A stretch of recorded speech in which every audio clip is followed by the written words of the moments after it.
તમે બધા મિથ્યા છો, ખાલી ખોટું ગામને જધવાના ધંધા બંધ કરો. અમે ઈ જ કે મિથ્યા જ છો. હાલ તો પૈસા હાટું થઈને ધંધો જ ખોલ્યો છે તમે. ચાલીના દીકરા થઈ ગયા હોય તો લો, અપાવો શ્રાપ આપો. અરે આપો શ્રાપ આપો. લો અંજલિ છાટો પાણી ભરીને. બહુ સાચા બહુ તપવાદીના દીકરા હોય તો કે તમે કથામાંથી માણસોને, મારી વાત સાંભળો, મારી વાત સાંભળો પેલા. કથામાંથી માણસોને છૂટું કરો તો માણસો પોતાના અધિકાર માટે લડે ને. તમે મંડપમાં હાલવી રાખો છો, કરોડોના મંડપ બનાવીને અઠવાડિયું બેહારી રાખો છો ખાલી ખાલી. છૂટા કરો તો માણસ કઈક લડે ને પોતાના માટે. એક ને એક કથા વર્ષો સુધી તમે ઠોકા જાવ છો. એટલે કથા કરવા બેસે એ લોકો ખાલી બેસે છે. ખાલી જ બેસે છે. ત્યાં ક્યાં કઈ એને કઈ તમે કઈ કરી દો છો, કઈ જાદુ તણ આપી દો છો, જાદુ લાકડી. મારી વાત સાંભળો. એક ધર્મ, હું તમારી વાત સાંભળી ભલા મને વર્ષોથી આવી કવાલીઓ સાંભળી દેશની પથ્થર ફાડી નાખી તમે બધા ભેગા મળીને કથા વાળાએ. અને હજી તમે મૂકવા માંગતા નથી. મારી વાત સાંભળી લો. આ બધું ભલા મને આમાં તો દેશની પથ્થર ફડાઈ ગઈ. તમારા બહુ કથાકારો પાણીવાળી ના હોય તો કેવો આર્થિક બધાને તાપ આપીને ઉંદરાને એરું અજગરને જીવ જંતુ બનાવી દે. બહુ શક્તિશાળીના દીકરા થઈ ગયા હોય તો લો, અપાવો શ્રાપ આપો. અરે આપો શ્રાપ આપો. લો અંજલિ છાટો પાણી ભરીને. બહુ સાચા બહુ તપવાદીના દીકરા હોય તો હે. એટલે આચો સંત હોય એ પાણી સાથે. એટલે આ બધું મિથ્યા છે જો ભાઈ. ઈ જ કહે છે તમે બધા મિથ્યા છો, ખાલી ખોટું ગામને જધવાના ધંધા બંધ કરો. અમે ઈ જ કે મિથ્યા જ છો. હાલ તો પૈસા હાટું થઈને ધંધો જ ખોલ્યો છે તમે.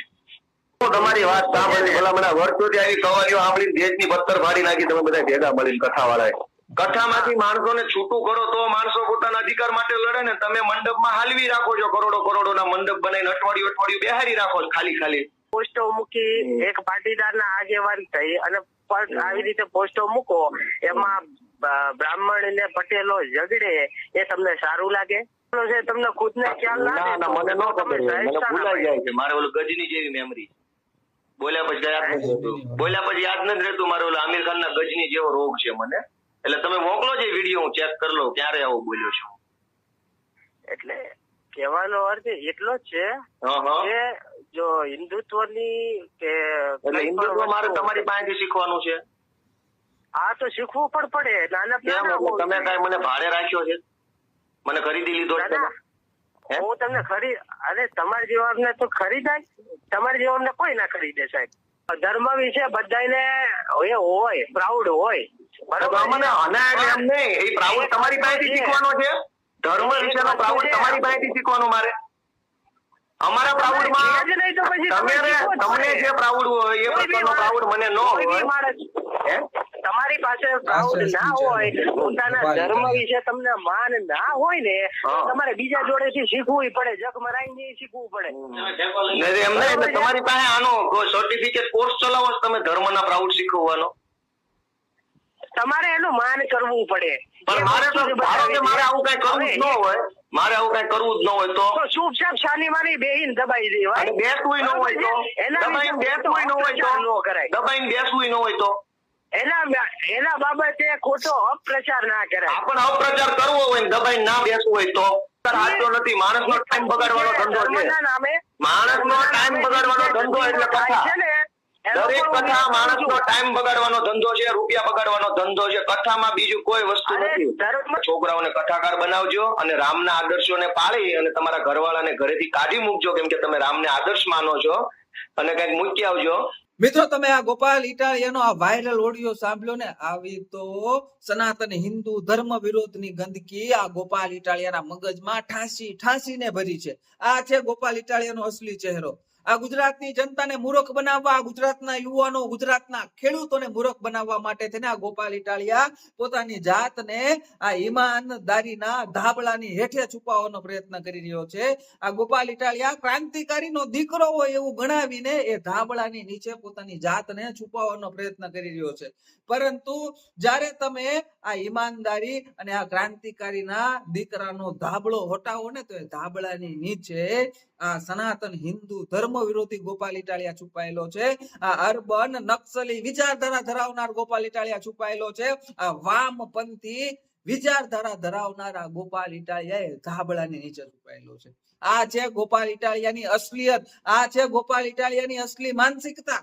ગુજરાતની જનતા, ગુજરાતના ખેડૂતોને, ગુજરાતના યુવાનો પાસે હજી પણ સમય છે કે આવા સનાતન હિન્દુ ધર્મ વિરોધીઓ, આવા અર્બન નક્સલીઓ, આવા વામપંથી વિચારધારા ધરાવનારા લોકો આ આમ આદમી પાર્ટીના નેતાઓને ખાસ કરીને આ ગોપાલ ઇટાલિયાથી ચેતી જવાનો સમય હજુ પણ છે. કારણ કે આ લોકો અંદરથી આ ગુજરાતને ખોખલું કરવા માંગે છે. ખાલિસ્તાની આતંકવાદીઓના ફંડ લઈને આ વિકસિત ગુજરાતને બદનામ કરવા માટે થઈને એક પણ મોકો આમ આદમી પાર્ટીના નેતાઓ અને ખાસ કરીને આ ગોપાલ ઇટાલિયા છોડતો નથી. આ જે અસલી ચહેરો છે ને આમ આદમી પાર્ટીનો, એ ગુજરાતની જનતા, ગુજરાતના ખેડૂતોને યુવાનોએ સમજી જવાની જરૂર છે. આ લોકો પોતાની સ્વાર્થથી રાજનીતિ કરે છે અને એનો ઉપયોગ કરે છે આ ગુજરાતની ભોળી જનતા, ખેડૂતો અને યુવાનોનો. જેટલા લોકો સમજી ગયા છે અને જેટલા લોકો હજી પણ આવા વામપંથી, આવા સનાતન હિન્દુ ધર્મ વિરોધીઓની વાતોમાં આવે છે ને, તો એમનું ભવિષ્ય અંધકારમય છે. હું 100% ને 1,00,000% કહું છું.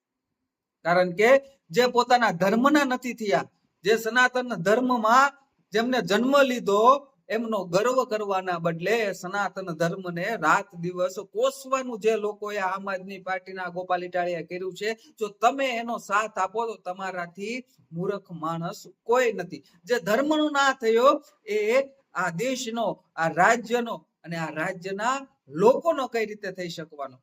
આ વાત સમજવા રેખી છે, આ વાત વિચારવા રેખી છે. પરંતુ ઘણા એવા લોકો છે કે જે હજી પણ આ આમ આદમી પાર્ટીના નેતાઓની વિચારધારાને સમજી નથી શક્યા.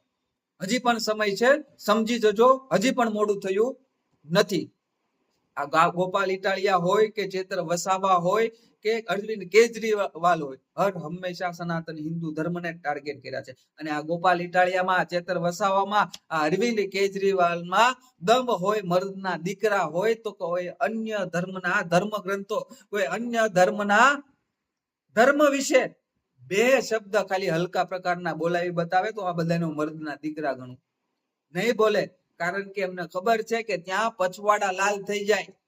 પરંતુ આપણા સનાતન ધર્મના લોકો, આપણા સનાતન ધર્મના જેટલા પણ માનનારા લોકો છે, એ હર હંમેશા આવી નાનકડી ભૂલોને માફ કરતા આવ્યા છે. પરંતુ હું તો એમ સ્પષ્ટપણે માનું છું કે આવી નાનકડી ભૂલોને માફ કરતા કરતા જ આ લોકોમાં હિંમત આવી છે અને આ લોકોમાં ના મનમાં એવું થઈ ગયું છે કે આપણે ગમે તેમ બોલી દઈશું સનાતન હિન્દુ ધર્મ વિશે, આપણું શું થવાનું છે? આવો વહેમ આ લોકોને ઘૂસી ગયો છે ને, એટલે વારંવાર આપણા સનાતન હિન્દુ ધર્મનું અપમાન કરતા આવ્યા છે.